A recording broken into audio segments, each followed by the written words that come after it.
ആ രീതിയിൽ വന്നു. പക്ഷെ വീണ്ടും ഒരു സ്നേഹം എന്നുള്ള രീതിയിൽ ഒരു കണക്ഷൻ വേറെ ആരും സംസാരിക്കില്ല പാർവതി.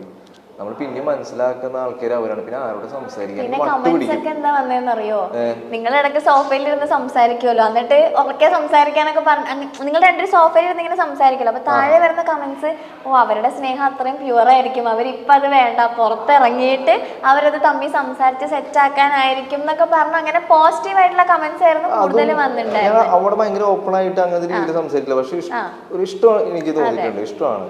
പക്ഷെ കൂടുതൽ ഡീറ്റെയിൽ എനിക്ക് സംസാരിച്ചിട്ടില്ല. പക്ഷെ ഞാനത് സ്റ്റിൽ ഞാൻ ഭയങ്കരമായിട്ട് എൻജോയ് ചെയ്തിരുന്നു. അല്ല എല്ലാവരും പറയുന്നത് അവരുടെ ആ ഒരു സ്നേഹത്തിനെ അവർ റെസ്പെക്ട് ചെയ്യുന്നുണ്ട്, അതിനൊരു സ്പേസ് കൊടുക്കുക. ഇങ്ങനെ ഒരു പ്ലാറ്റ്ഫോമിൽ അവർക്ക് സംസാരിക്കാൻ താല്പര്യം ഉണ്ടാവില്ലായിരിക്കും. ഞാനും സംസാരിച്ചിട്ടില്ല, അവളും സംസാരിച്ചിട്ടില്ല. എനിക്ക് അറിയില്ല ഇപ്പൊ അവള് ഗെയിം കഴിഞ്ഞ് ഇറങ്ങുമ്പോ എന്താന്ന് എനിക്കറിയില്ല. ഞാൻ പക്ഷെ അത് എന്നെ സംഭവിച്ചത് ഭയങ്കര പ്യൂർ ആയിട്ടുള്ള ഒരു കാര്യമാണ്. അതൊക്കെ ഗെയിം വെച്ച് കളിക്കുകയാണ്. എനിക്കൊന്നും പറയില്ല പാർവതി, എനിക്കൊന്നും പറയില്ല. എനിക്ക് അങ്ങനെ നിലനിൽക്കൊന്നും വേണ്ട. ഇപ്പൊ രജിത്തേട്ടെന്ന് അവിടെ വന്നപ്പോ നിങ്ങൾ ലവ് സ്ട്രാറ്റജി ആണല്ലോ ഇത്, നിങ്ങൾ അതൊക്കെ മാറ്റിക്കുമ്പോൾ അവള് പറയുന്നത് അത് സ്ട്രാറ്റജി അല്ല. അപ്പൊ എനിക്ക് അപ്പൊ അതിനർത്ഥം എനിക്ക് അറിയില്ല എങ്ങനെയാണെന്ന്. പുറത്തിറങ്ങിയിട്ട് എനിക്കറിയില്ല എന്താണ് ഞാൻ. പക്ഷെ എൻ്റെ രീതിയിൽ പറയും, എനിക്ക് എൻ്റെ ലൈഫിൽ ഞാൻ ഏറ്റവും കൂടുതൽ സംസാരിച്ചുള്ള കുട്ടിയാണ്. എൻ്റെ പല കാര്യങ്ങളും ഫാമിലിയായിട്ട് ഭയങ്കര കണക്ഷൻ തോന്നിയിട്ടുണ്ട്. ആ രീതി എനിക്ക് ഭയങ്കര ഇഷ്ടമാണ്. ഇതാണ് എന്റെ ഉത്തരം. അതൊരു ലവ് സ്ട്രാറ്റജി അല്ല. പിന്നെ പറഞ്ഞ പോലെ പുറത്തറിയാലോ നമ്മൾ ചെറുതെന്തെങ്കിലും ഇതിന്റെ മുന്നിൽ നടക്കുന്നതിന് തൊട്ട് മുന്നിൽ വലിയൊരു കഥയുണ്ടാവും.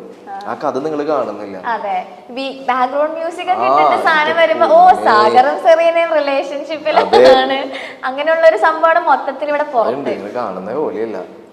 എഡിറ്ററിന്റെ കയ്യിലാണ്. എഡിറ്ററിന് വില്ലനാക്കാം, നായകനാക്കാം, എന്ത് വേണമെങ്കിലും ആക്കാം. ഓക്കെ, ഇപ്പോ റെനീഷയുടെ സെറീനയുടെ കോൺവെർസേഷൻ കഴിഞ്ഞു, നിങ്ങളുടെ രണ്ടുപേരുടെ സംഭവത്തിലേക്ക് എത്തി. പിന്നെ മൂന്നാമത് വരുന്നത് ആ ലവ് ട്രയാങ്കിൾ ആണ്. ഓക്കെ, പിന്നെ അതൊരു ട്രോളായി ഇവിടെ. അവിടെ എത്തിയപ്പോഴേക്കും സംഭവം പിന്നെ എല്ലാരും ദൈവം ഇത് എന്താണ് നടക്കണേന്നായി. ഇത് വേറെ പ്രശ്നം. നാദര വന്നിട്ട് ഇഷ്ടമാണെന്ന് പറഞ്ഞു എന്റെ അടുത്ത്. സാറിന് എനിക്ക് അത് മാത്രമല്ല ജൂനൈസിന് സെറീനയുടെ അടുത്ത് ആകെ കൂടി അവിടെ ഞാൻ ആരോട് ഗെയിം കളിക്കും എന്നുള്ള അവസ്ഥയിലായി പോയി.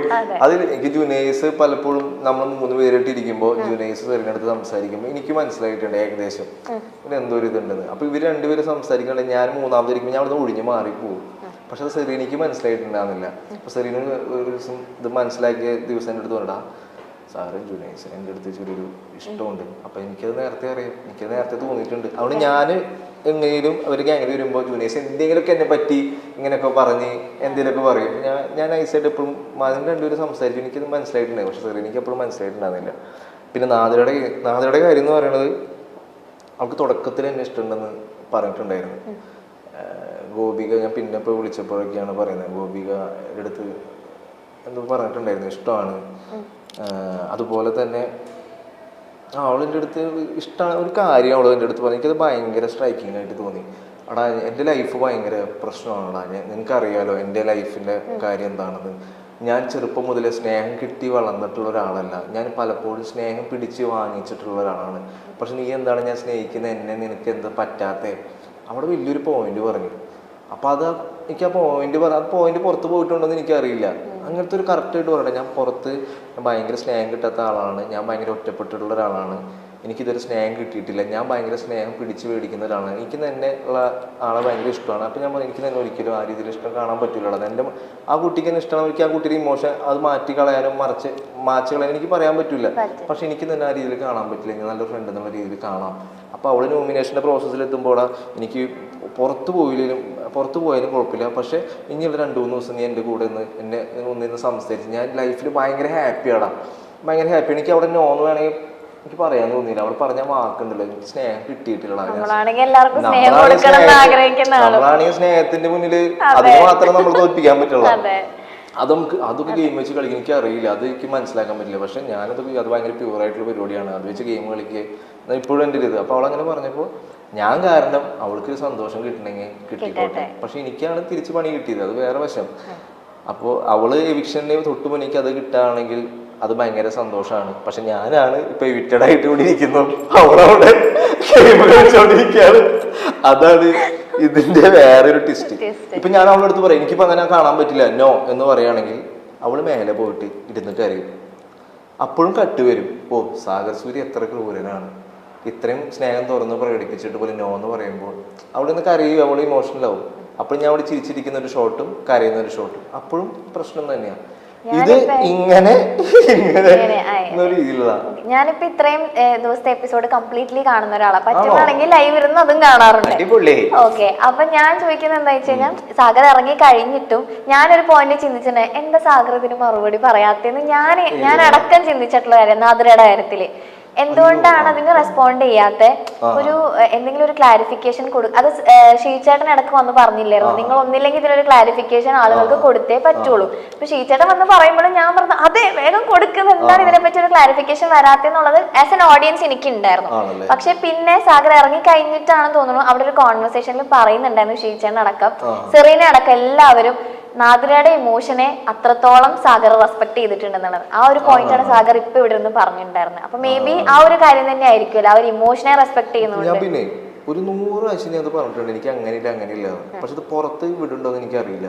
ഉണ്ട് ബാത്റൂമിലൊക്കെ വെച്ചിട്ട് പറഞ്ഞ സമയത്തുള്ളതൊക്കെ കുറെ പ്രാവശ്യം കുറച്ചൊക്കെ വന്നിട്ടുണ്ട്. പെങ്ങളെന്നുള്ള രീതിയിൽ പെങ്ങളെല്ലാം കേൾക്കുമ്പോ കലി വരും. അപ്പൊ ഞാൻ നമുക്ക് അത് ഇറിറ്റേഷൻ ആവശ്യം നല്ല ഫ്രണ്ട്. അപ്പൊ സാഗർ സ്റ്റോപ്പ് ചെയ്യും. പിന്നെ ഫ്രണ്ട് എന്നുള്ള രീതിയിലാണ്. ഞാൻ ഒരു പ്രാവശ്യം ഞാൻ ഇത് ഭയങ്കര പ്യൂർ ആയിട്ടുള്ള പരിപാടി. ഒരു പ്രാവശ്യം പേഴ്സണലി അവിടെ മാറി നിൽക്കുക, എനിക്ക് ഗെയിം എനിക്ക് കളിക്കാൻ പറ്റുന്ന രീതിയിലേക്ക് എത്തി. മീൻസ് കുറച്ചൊക്കെ ഇവിടെയൊക്കെ നമ്മൾ എഫെക്ട് ചെയ്യുമല്ലോ, എത്ര ഇല്ലെന്ന് പറഞ്ഞു. ഞാൻ ഇത് എൻ്റെ ലവ് സ്ട്രാറ്റജിയാണ്, ഞാൻ പറയാത്ത ആളാണ്, ഞാൻ പർപ്പസ്ഫുള്ളി അത് പറഞ്ഞതാണ്. എന്നിട്ട് അവളവിടെ പോയിട്ട് ഭയങ്കര കരച്ചിലേക്ക് ഭയങ്കര ചേട്ടാ ഞാൻ എല്ലാവരുടെ ഇടയിൽ അങ്ങനെ ഒരു സംഭവം പറഞ്ഞാണ് നമുക്ക് ഇത് ഉണ്ടാകാൻ വേണ്ടിയിട്ട് സെറീനയെ പോലെ തന്നെ അങ്ങനത്തെ ഒരു ഇഷ്യൂ ക്രിയേറ്റ് ചെയ്താണ്. അതിനുശേഷം ഞാൻ അവിടെ ഒരു പെന്നിട്ട് ഞാൻ കറക്റ്റ് എഴുതി കൂടുതൽ പാരാഗ്രാഫ് എഴുതി കൊടുത്തവൾക്ക് നാദരയ്ക്ക്, എടാ ഇത് ഗെയിമാണ്, ഞാൻ ഗെയിമിൻ്റെ രീതിയിൽ പറഞ്ഞാണ്, ഇനി മുന്നോട്ടുള്ള യാത്ര അടിപൊളിയായിട്ട് കളിക്കണം. ഞാൻ എന്തൊക്കെ പറഞ്ഞാലും പേഴ്സണലി സാഗർ എന്ന് പറഞ്ഞൊരു വ്യക്തി ആരും ഹേറ്റ് ചെയ്യാത്ത ഒരാളാണ്. പക്ഷെ അറിയാണ്ട് ഇത് പറഞ്ഞിട്ട് ഞാൻ അപ്പം തന്നെ തെറ്റ് മനസ്സിലാക്കി സോറി പറഞ്ഞാണ്. ഒരു എസ് തന്നെ അവൾക്ക് എഴുതി കൊടുത്തിട്ടുണ്ട്, അത് എനിക്കൊന്നും നാദരയ്ക്ക് അറിയുള്ളൂ എന്താണ് ഞാൻ എഴുതി കൊടുത്തിട്ടുള്ള സംഭവം. അത് ഭയങ്കര ക്ലിയർ ആണ്. ഞാൻ ഒരുപാട് പ്രാവശ്യം പറഞ്ഞിട്ടുണ്ട്. ഞാൻ എൻ്റെ മനസ്സിൽ ആ കുട്ടിക്ക് എന്തെങ്കിലും ഒരു സ്നേഹം ഞാൻ കാരണം കിട്ടിക്കോട്ടെ വിചാരിച്ച് ചെയ്തത്. പക്ഷെ അത് പുറത്ത് ലവ് ട്രയാങ്കിൾ ആ രീതിയിൽ പറയുമ്പോൾ ചെറിയൊരു വിഷമം.